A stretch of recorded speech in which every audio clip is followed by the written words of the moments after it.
Hello and welcome to episode 372 of the official EstablishTheRun.com podcast. My name is Adam Levitan. As always, joined by Evan Silva, and fantasy football season is officially here. I know this because Silva has released his first top 150 rankings of 2022, and our fantasy football draft kit is live on the site. Almost makes you feel happy to be alive. Evan, how's it going? Pretty good. I could be happier, though, because it went from about 4 months of 45 degrees and rainy here where I live to all of a sudden at 90 degrees. Like there's no 60 degrees for a week, no softening it in, 90 degrees, and my AC went out day two of this heat wave. So if you see me sweating, that's because I am sweating. And I'm taking the kid to Wisconsin Dells for the weekend. We need to get the hell out of here. Evan's a big sweater in the first place. You do not need no air conditioning in 90-degree weather. That's for sure. On today's show, we're going to talk about Silva's first top 150. Obviously, Silva's 150 and all of our rankings are updated all summer as news breaks and we continue our research process. I cannot stress enough how seriously we take trying to keep these rankings in a good place as we approach the season. They're the basis for all of our own drafts, best ball, season-long player props, etc. Everything that we do comes from the projections and the rankings. Heads up on the draft kit this year. Again, it is up on the site. We have two versions for the first time in the glorious history of Established Run. We have two versions of the draft kit this year. The first one is $29.99, aka Silva pinned me down and made it way too cheap. But anyways, $29.99 covers season-long drafts only, which is basically everything you need for home leagues. So Silva's top 150, rankings for redraft style leagues, etc. That's $29.99. The pro version of the draft kit this year is $49.99, and that's everything in the regular draft kit plus season-long props, Dynasty, best ball, rest of season top 150 rankings during the season, and more. Also, we worked out a deal with Underdog Fantasy, who has a $10 million just absurd best ball tournament this season, $25 buy-in. Anyone who gets our draft kit pro, I repeat, if you get the pro version, whether you have an Underdog account or not, you'll get a free $10 in your account. If you're not on Underdog yet, use promo code ETR when you sign up, and they'll give you a matching deposit bonus up to $100. Take their money, use our rankings. Really is a ton of fun. And honestly, like Evan and I were talking before the show, Evan didn't used to do top 150s here on May 13th. Like nobody was drafting then. Underdog has honestly changed like a ton of the way the offseason goes because there is massive action. And you guys know me, I don't really like to talk in abstracts. I like to be able to take the information and bet on it. Like I'm not that interested in the NFL draft unless I can actually bet it. Much like I'm not too interested in drafting in May unless I can actually put it into play. And with Underdog, you can put it into play. So it's really changed a ton. Evan, talk to the people about making a top 150 in May before we get into some players here. Yeah, no, I've always made a top 150 in May. It's just, it wasn't necessarily supposed to be super actionable because no one was really drafting in May when I started doing this 10, 12 years ago. Yeah. But the crux of the top 150, it's all built on how I view players versus consensus, or how we view players versus consensus. And we hash this out on shows. We hash this out when we do our own drafts. We hash this out based on ADP. And at the end of the day, I want to steer our audience toward players that we support at ETR and away from players that we're more skeptical of. But we still want to be open to drafting players that we're skeptical of, because if they fall to a certain spot in a draft where we consider them a value, then we should be willing to take them. Yeah. And we know we're not going to get everything right. We have to be humble in our process and be willing to take players that we're skeptical of, but probably only if they fall a round or two past their ADP. So we're not, discluding players that we don't like from the top 150. Like they're still in the top 150. They're just ranked a little bit lower than consensus. And then players that we like are going to be ranked higher than consensus. And this way, I think that we can have a streamlined process when we're making our draft selections. Yeah, for sure. And we're going to go through some players here that Evan is initially looks to be higher or lower on than the market. I think a big thing going forward here will just be doing drafts. Like when you're on the clock and you have to decide between two guys, Absolutely. that can make a big difference in where certainly Silva's top 150 will go. But I do think that it's interesting. I pulled out about 15 names here that I thought were interesting of where Silva's at versus where underdog ADP is currently at. We're going to talk through some of those, maybe make Silva reconsider. But nevertheless, I think some interesting spots. And I want to start with Aaron Jones. Aaron Jones is currently going 25th, roughly 25th on ADP. Silva has Aaron Jones 8th. Now, last year I was super high on Aaron Jones. I want to be very high on Aaron Jones again. The big thing obviously going on with Aaron Jones is not A.J. Dillon. Everybody knows what's going on with A.J. Dillon. A.J. Dillon's going to play a ton. To me, the big thing on Aaron Jones is splits without Davante Adams. You can see a huge pass catching ceiling for Aaron Jones, like a Kamara-esque pass catching ceiling. Even with Davante last year, Aaron Jones caught 3.8 balls per game. And that was with Davante Adams averaging 10.5 targets per game. Now, obviously, they're a mess at wide receiver. I want to see Aaron Jones catch 4-5 balls a game, and he could pay it off in round 2 or so. Silva, you have him 8th. Talk to people about Aaron Jones. Yeah, so I'm really, really high on him, and I'm probably just going to move him down eventually a little bit because his ADP is so much lower. Although I think that his ADP is going to rise as the process continues. So I don't know, but I think that he's probably going to end up more maybe at the top of the second round as opposed to almost smack dab in the middle of the first round here at 8th overall. I think that the Packers offense might run through Aaron Jones at a lot of points of this upcoming season. You have to remember also that Aaron Rodgers believes so much in trust, in confidence in the players with whom he has an established rapport, and that's Aaron Jones. You know, Allen Lazard is kind of a hot player right now, I know, on underdog. A.J. Dillon's going to have a role. Randall Cobb's going to have a role. Maybe Christian Watson can jump in over the course of the season, carve out a significant role. But by far, Aaron Jones is, the man when it comes to trust with Aaron Rodgers, and he's so good in the passing game. We've compared him to Alvin Kamara. He just didn't get that pass volume. I think he can get closer to that 80 catch range this year. We know he's a really good runner. We know they love to feature him in scoring position. I love being ahead of ADP on Aaron Jones, and I'm going to make sure that we are. It's just going to be a matter of how much earlier, because right now we're kind of like outrageously, or I'm outrageously higher than consensus on Aaron Jones. A.J. Dillon played 42% of the snaps last season. I think we can get A.J. Dillon closer to 50% of the snaps, but really all the value from Aaron Jones is going to come in pass game and touchdowns, as Evan said. You do have A.J. Dillon 73rd overall. His ADP is 75 right now. Like A.J. Dillon, again, I took A.J. Dillon so much last year. Standalone value, plus when Aaron Jones goes down, just absolute rocket ship for A.J. Dillon. You have to pay a little bit more this year than you did last year for A.J. Dillon, but I still think that he's very much in play there in that 75 overall range. Speaking of Packers situations and the Davante Adams stuff, Davante Adams, despite going to the Raiders, is still going 9.7. His ADP on underdog is 9.7, Davante Adams. Silva, you have him 17th.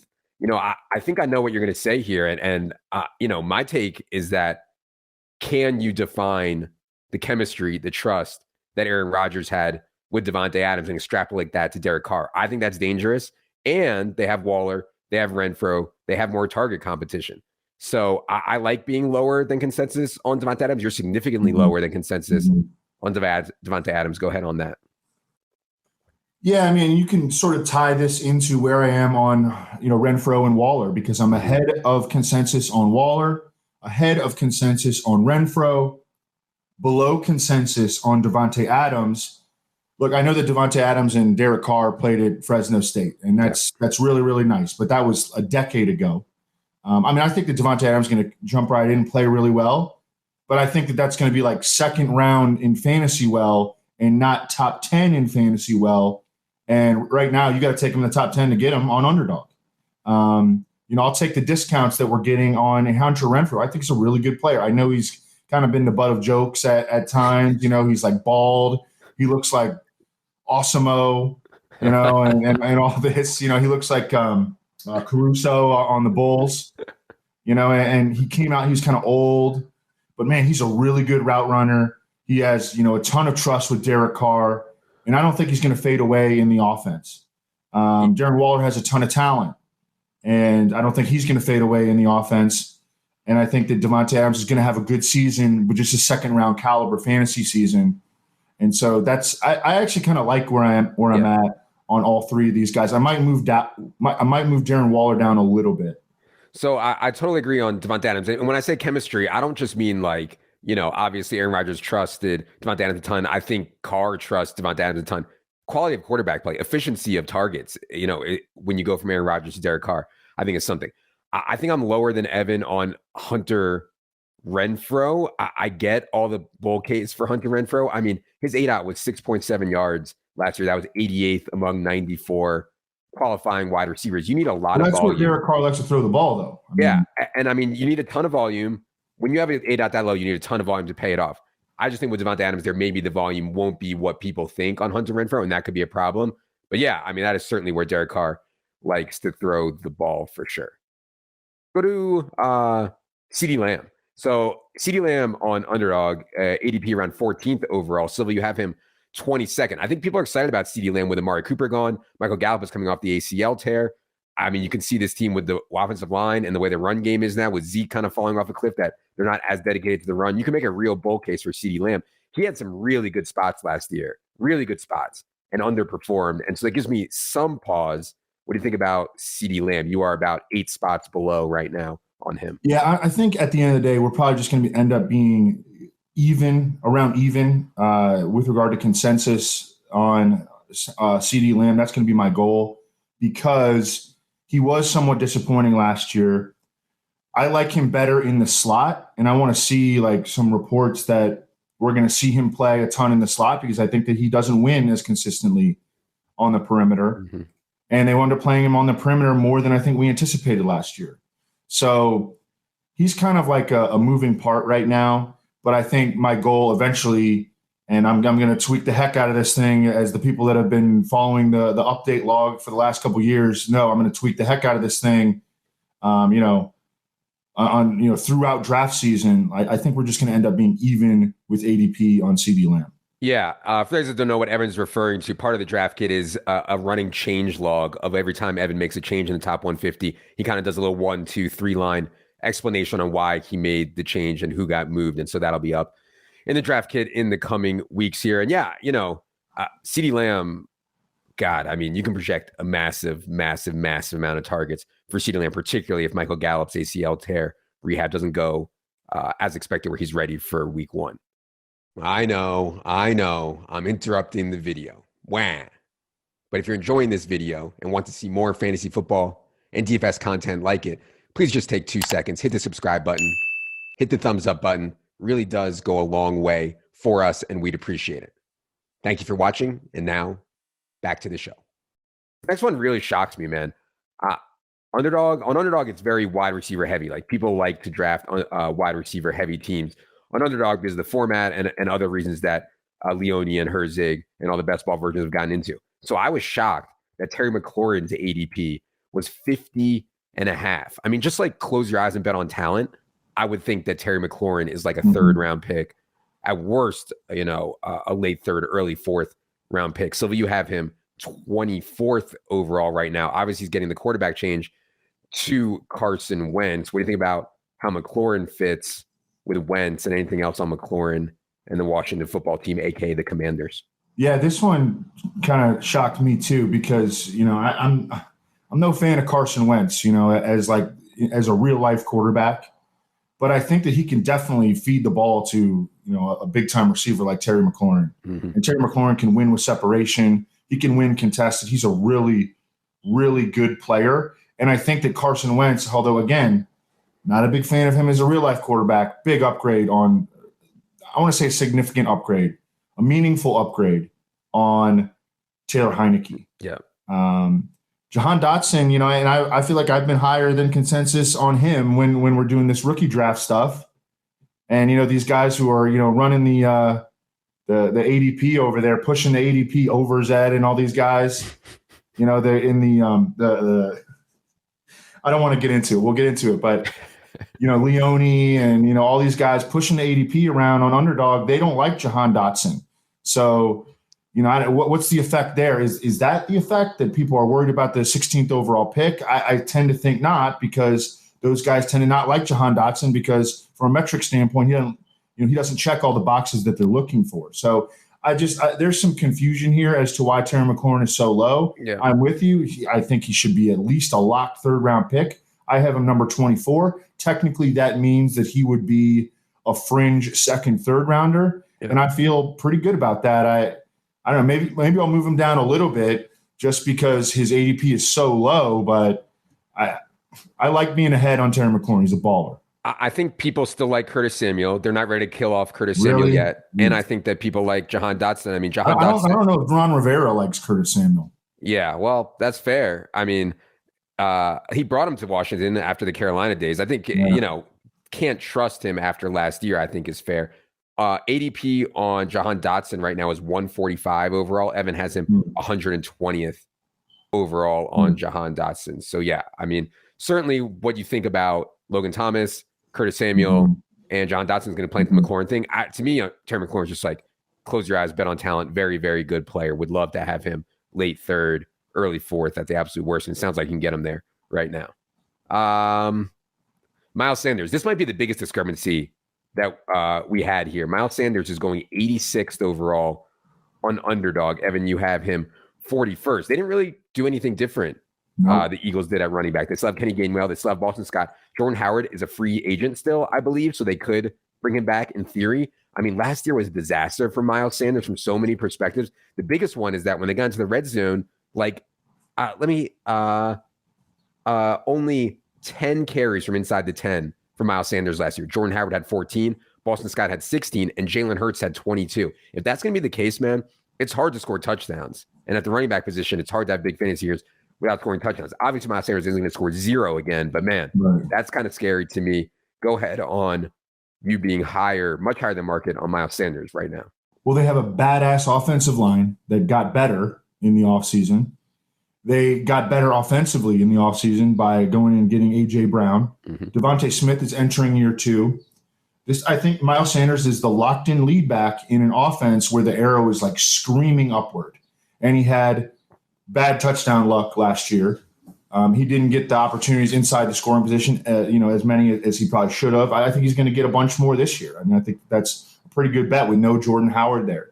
Kenneth Gainwell is a little bit of a concern, but I mean, they were willing to give Miles Sanders last year opportunities to be the every down back. Kenneth Gainwell kind of fell in and out of favor. Boston Scott, I think we kind of know what he is. Them adding at all the other positions, and I think their defense is going to be good too for positive game script.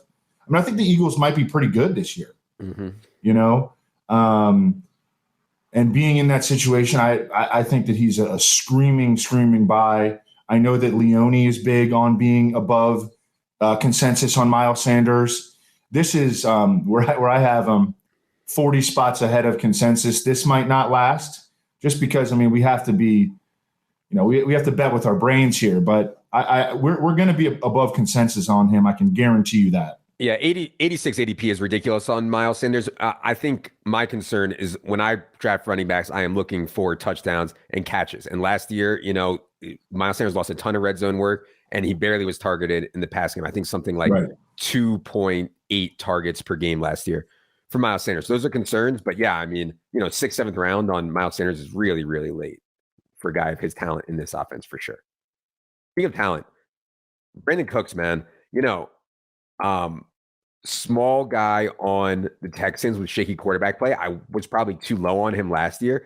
But if you look at what Davis Mills and Pep Hamilton did last year, and by the way, Pep Hamilton, I thought, deserved a chance at a head coaching job. Didn't get it, so he's back as the offensive coordinator for the Texans. I mean, Brandin Cooks caught 90 balls last year, and Davis Mills looked like he could legit play. Underdog ADP on Brandin Cooks right now is 66.2. Silva has him 44th overall. Small aging receivers on the Texans kind of give me pause, but I get it on Brandin Cooks. What do you think about him? Well, I had him way above ADP last year in the 150, and I would think about moving him all the time because I knew that I was way ahead of ADP on him, and just I was like, this dude is the clear-cut number one. I know that the quarterback's situation is shaky.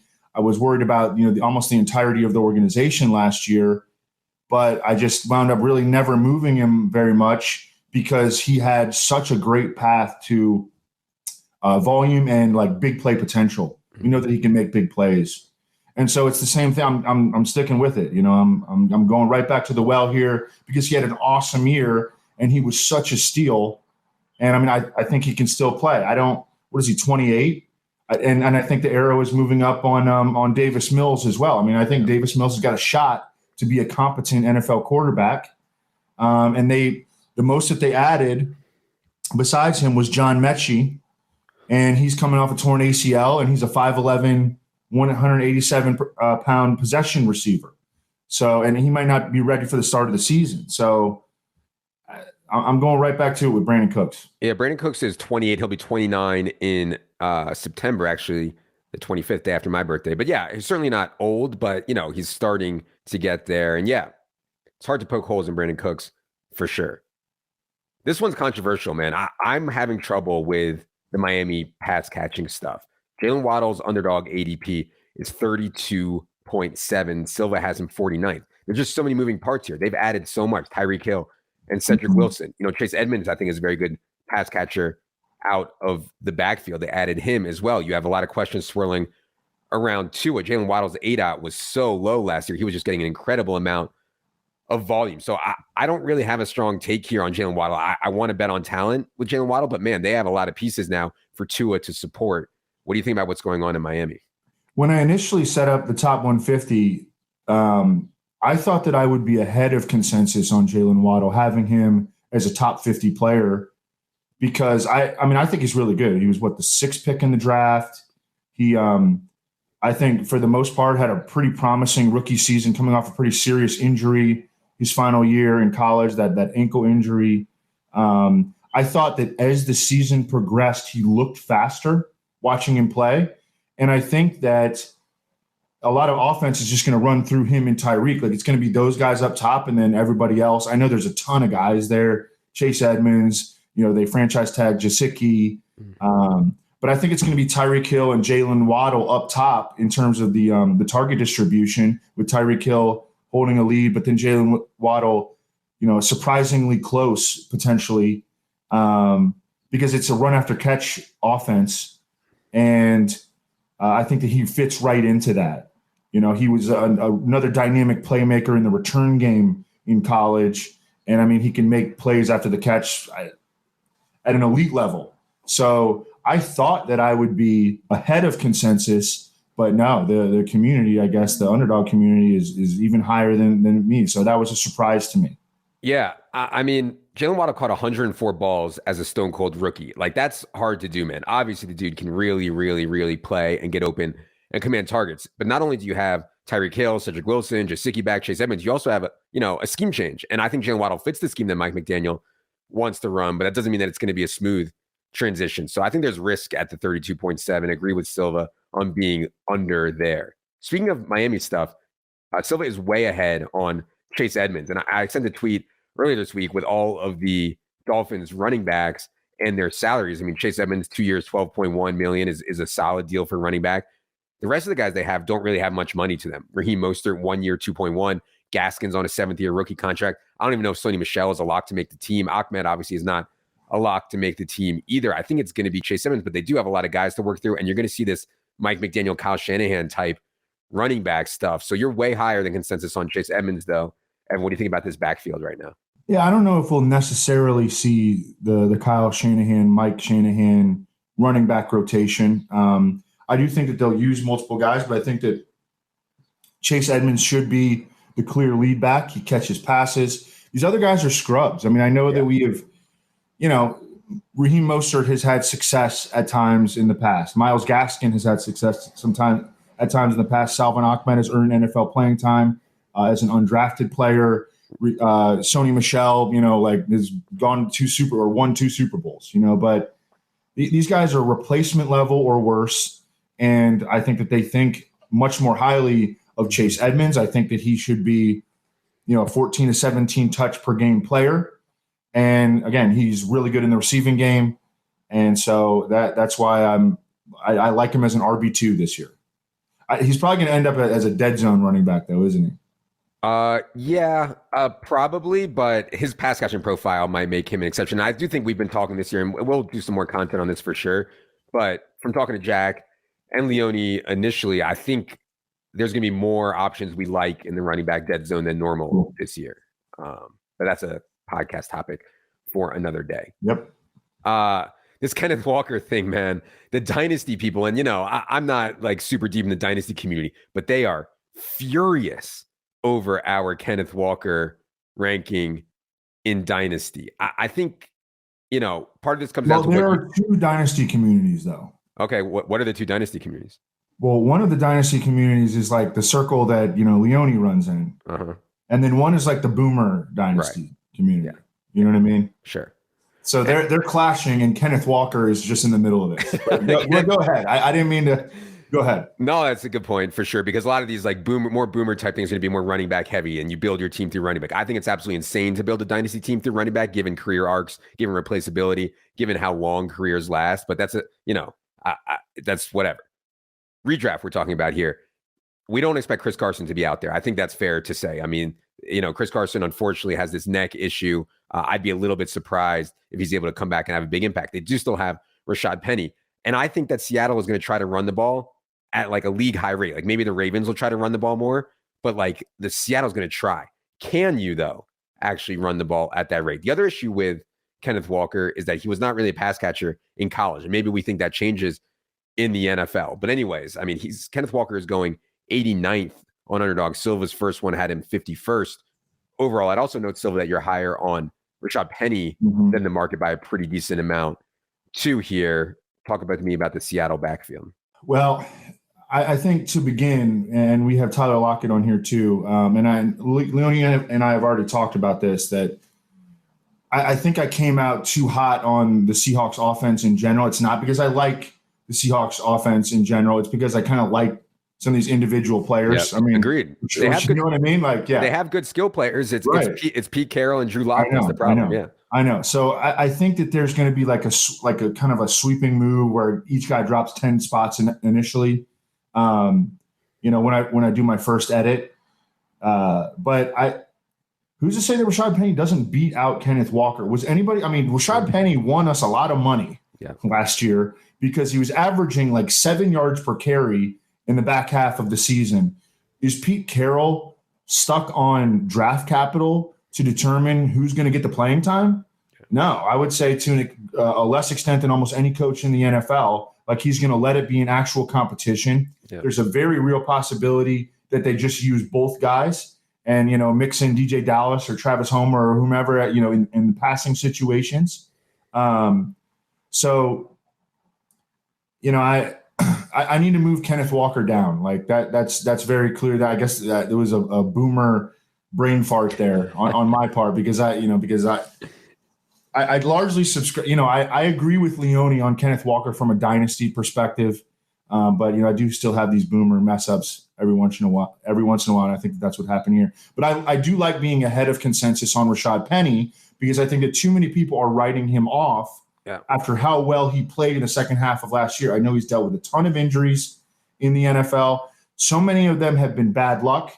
But look, I remember him coming out of college. Like, he was an exciting dude. He's another guy who was killer in the return game in college.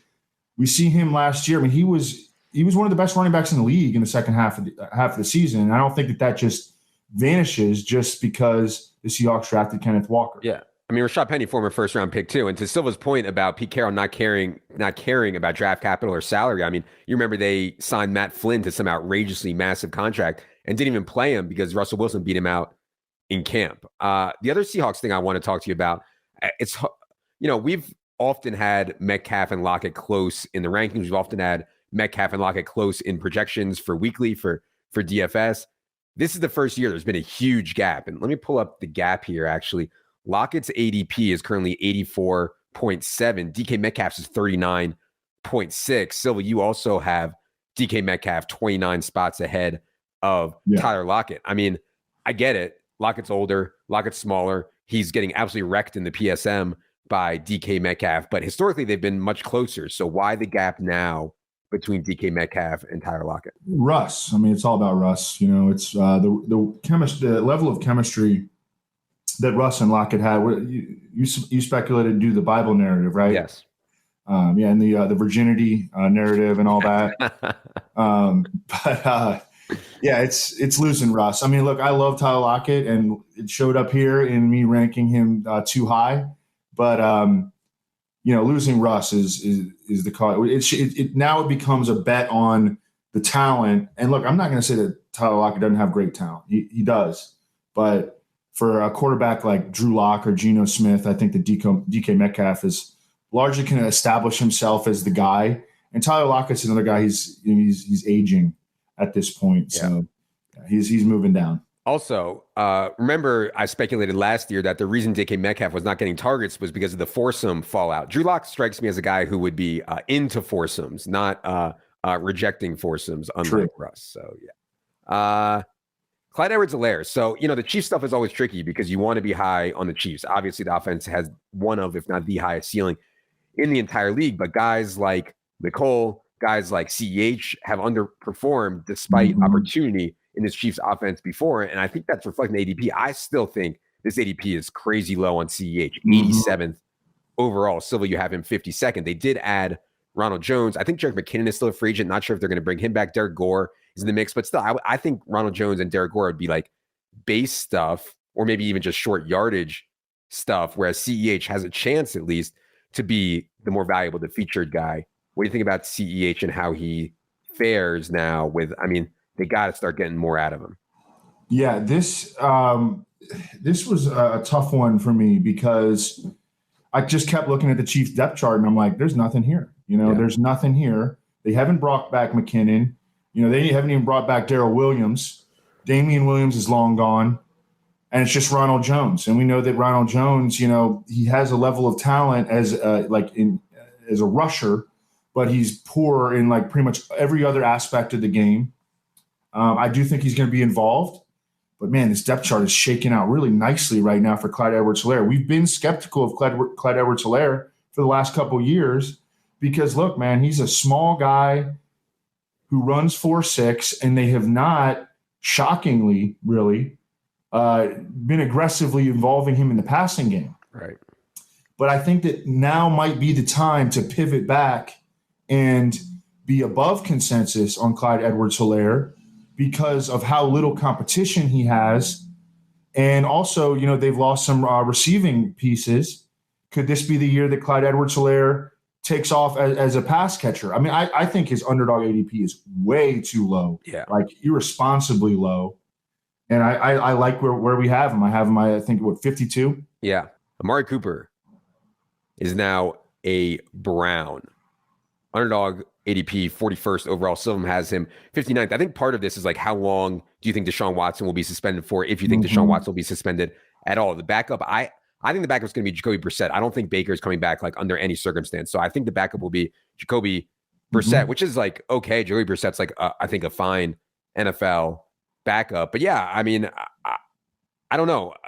This offense has been so bad. There's so many moving parts with Deshaun Watson coming in, Jarvis Landry gone, Amari Cooper in. So what do you think about our friend Amari?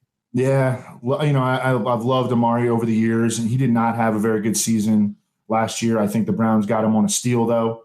And whenever Deshaun Watson begins to play, then I think that that could really take off. But he's just like almost impossible to rank right now. I think that we need more information. That's like all I got. We need more information. We need to know if Deshaun Watson's going to look. If Deshaun Watson's eligible to play week 1, like I'm going to put Amari Cooper like in the freaking 3rd, 4th round. Right. Right now it's just totally in limbo. Yep, totally in limbo. And this Deshaun Watson thing has been in limbo for so long. It seems like a year now. Okay, 2 more here. Chase Claypool. So I was scared by the way Chase Claypool was used last year. Like there were games he only played like 50% of the snaps despite being completely healthy, which was like completely insane.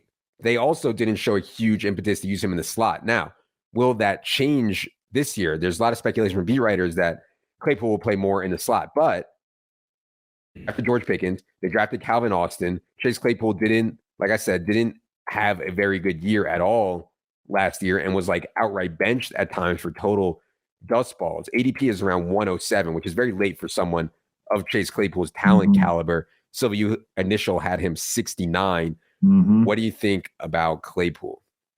Well, and I also think that the arrow could be pointing down on Deontay Johnson, who was, his volume has been such a product of Ben Roethlisberger just dropping back, getting the ball out quickly so he doesn't get hit because he knew he couldn't, he had lost like all semblance of mobility and he was going to get smashed every time. This is sitting duck if he didn't do that, if he didn't play in that manner.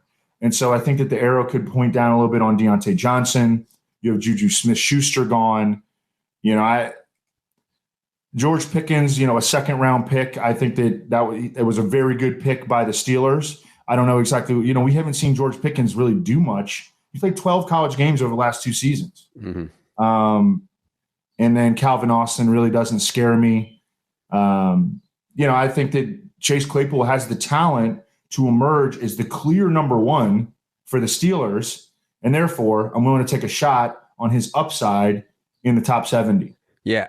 I mean, the gap here, I think, is too wide. So the ADP on Deontay Johnson right now is 35th overall. As I said, Claypool, 107th overall. I mean, that's an absolutely massive gap. People are drafting like in fear right now. I mean, or at least regarding Chase Claypool. They're not thinking about the ceiling potential. Yeah. And I mean, we've seen Chase Claypool be used as like a rusher around the goal line on like jet sweeps and stuff like that. Like, he's very clearly a playmaker. I think the team knows that. I think they were disappointed in some of what went on last year. But yeah, I mean, he's had a lot of time to get it right. And we'll see on Pickens and Austin. Those are certainly question marks.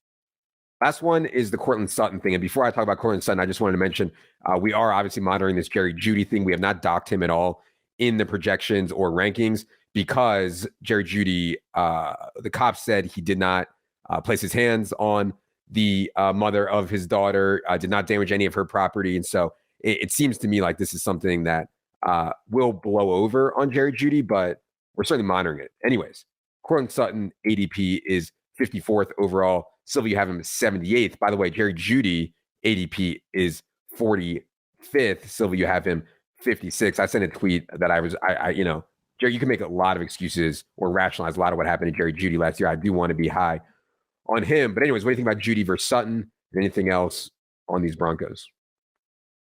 I think that Jeudy versus Sutton, they're just going to work against each other. They've still got Tim Patrick there. Albert O, I think, is going to have, a leap year. Greg Dulcich, they drafted in the 3rd round. There's just a lot of guys there, and it's kind of tough to sort. So some guys are going to get ranked a little bit low, lower than consensus, higher than consensus. How much are they going to run the ball with Russ? Look, I love to see Russ cook. I love to see that. But throughout Russell Wilson's career, and like even guys like around the league, no one has ever really envisioned that people in the league. No one has ever really envisioned Russell Wilson as a high volume, extreme volume passer.